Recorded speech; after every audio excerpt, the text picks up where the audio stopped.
Cuma yang nak bincangnya, sebab ini kita bincang dulu.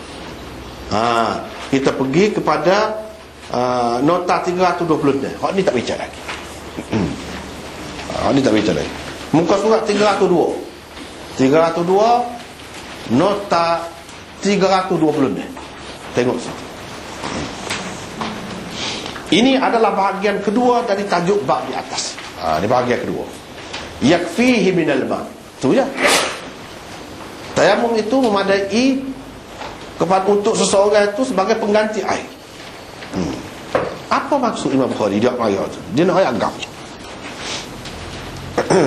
Menerusinya Imam Bukhari mahu membicarakan tentang satu masalah khilaf di kalangan ulama, iaitu masalah adakah tayamum merupakan badal mutlak, yakni pengganti mutlak kepada air dalam keadaan air tidak didapati, atau dalam keadaan seseorang tidak dapat menggunakannya untuk bersuci kerana mengalami sesuatu penyakit dan sebagainya. Badal mutlak. Dalam istilah yang lain, badal mutlak ini dipanggil juga dengan taharah mutlaqah asliyah. Itu istilah yang lain.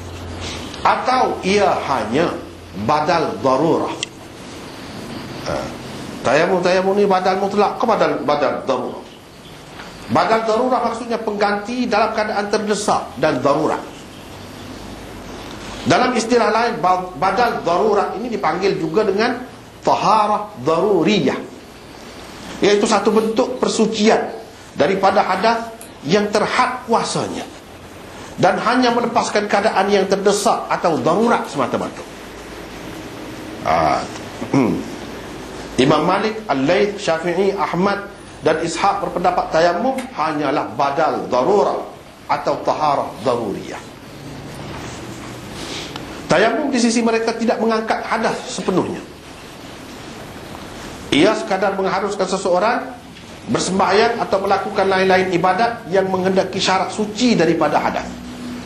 Oleh kerana ia hanya berada di tahap darurat sahaja, maka ibadat yang harus dilakukan dengannya hanyalah sekadar melepaskan kehendak yang mendesak sahaja.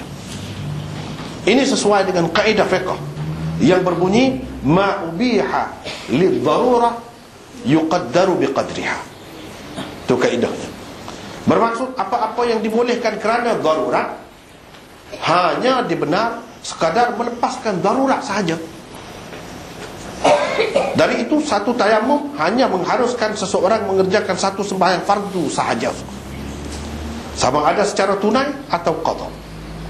Tayamum akan terbatal dengan sendirinya apabila habis waktu sesuatu sembahyang, sama ada seseorang itu berhadas atau tidak. Tetapi bagi Bukhari rahimahullah, tayamum adalah badal mutlak, bukan badal darurah. Dia bukan seorang. Antara tokoh ulama yang sependapat dengan beliau dalam masalah ini ialah Ibrahim An-Nakhai, Atha Ibn Al-Musayyab, Hasan Basri, Zuhri, Yazid bin Harun, dan seterusnya lah dia disebutkan itu. Ibn Taymiyah, Ibn Al-Jawzi dan satu riwayat daripada Imam Ahmad. Maksud badal mutlak apa dia? Ialah tayamum bagi seseorang yang tidak menemui air atau tidak dapat menggunakannya, betul-betul mengambil alih kedudukan wudu atau mandi wajib daripada segi mengangkat hadas dengan sempurna. Itu badal mutlak. Kerana itu pada pandangan golongan ini, orang yang bertayamum boleh melakukan segala apa yang boleh dilakukan oleh orang-orang yang mengangkat hadas dengan menggunakan air, sama ada ia berwudu atau mandi junub. Seseorang yang bertayamum boleh mengerjakan beberapa sembahyang fardu, sama ada secara tunai atau qada. Tayamum tidak terbatal dengan berlalunya waktu sembahyang, sesuatu sembahyang. Untuk sahnya tayamum, seseorang tidak disyaratkan bertayamum setelah masuk waktu sesuatu sembahyang.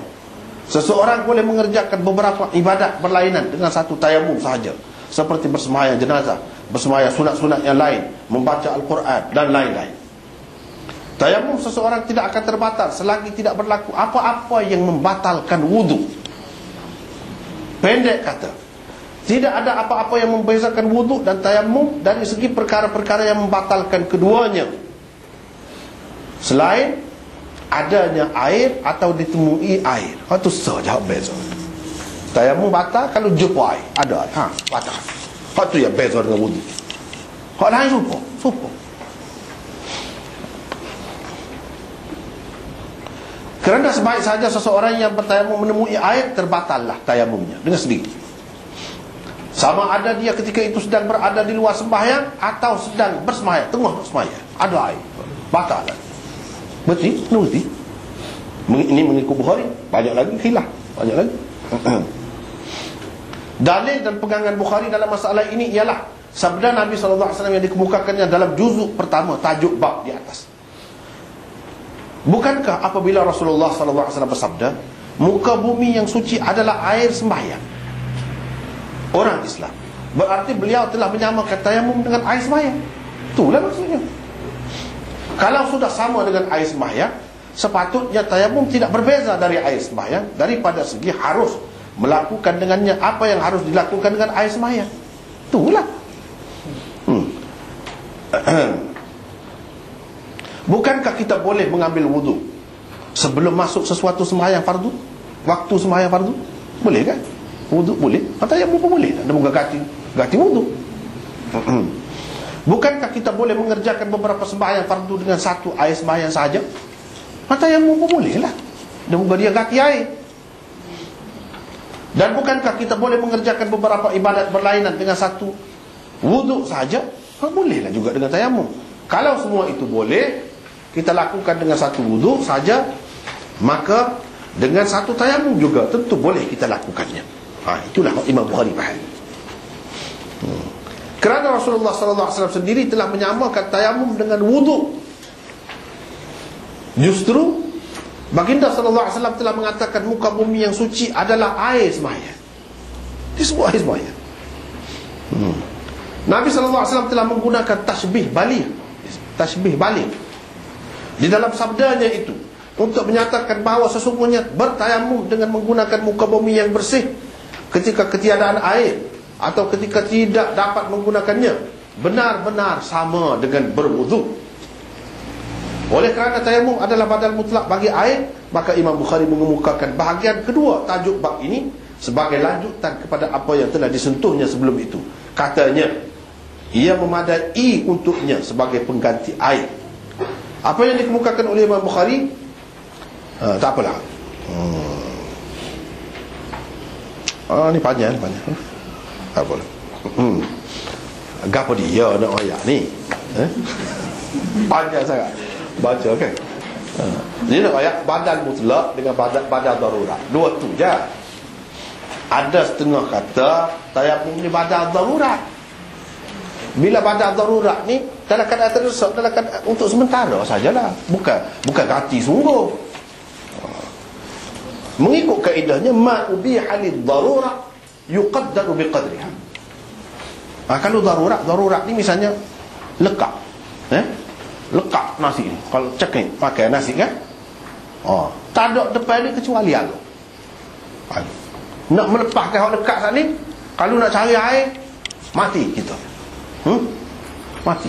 Kita pun ambil. Boleh ke tidak ambil arak tu? Minum? Boleh dalam keadaan itu. Sebab darurat. Tapi darurat ni sekadar melepaskan darurat tu saja. Tak boleh minum terus sampai habis botol. Tak boleh. Sekadar melepaskan. Sudah. Itu kaedah darurat. Begitu juga kata boleh makan daging babi, daging gapo. Misalnya orang dalam bawah runtuhan kan? Orang runtuhan bangunan kau gapo hidup, dia seorang hidup. Boleh kau makan daging orang? Boleh kau makan hak lain-lain, hak haram? Ada binatang mampu kau? Tak. Hak haram? Boleh. Darurat. Tapi sekadar perlu. Tak boleh makan sampai kenyang. Tak boleh. Babi, sup lah kita kata babi tu. Boleh. Hak lain lagi kan boleh. Tapi sekadar perlu. Tuhan suruh jaga nyawa, tak boleh. Bunuh diri haram, dosa besar. Kekal dalam neraka. Kekal dalam neraka. Sebut kekal dalam neraka ni beberapa je. Satu mulalah kita faham kekal lagu mana tu lah. Tapi dia sebut kekal lah. Kekal.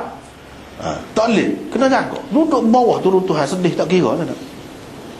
Mati sakit gapo. Banyak berlaku. Ataupun dalam peristiwa-peristiwa yang lain kau, ada kaedah.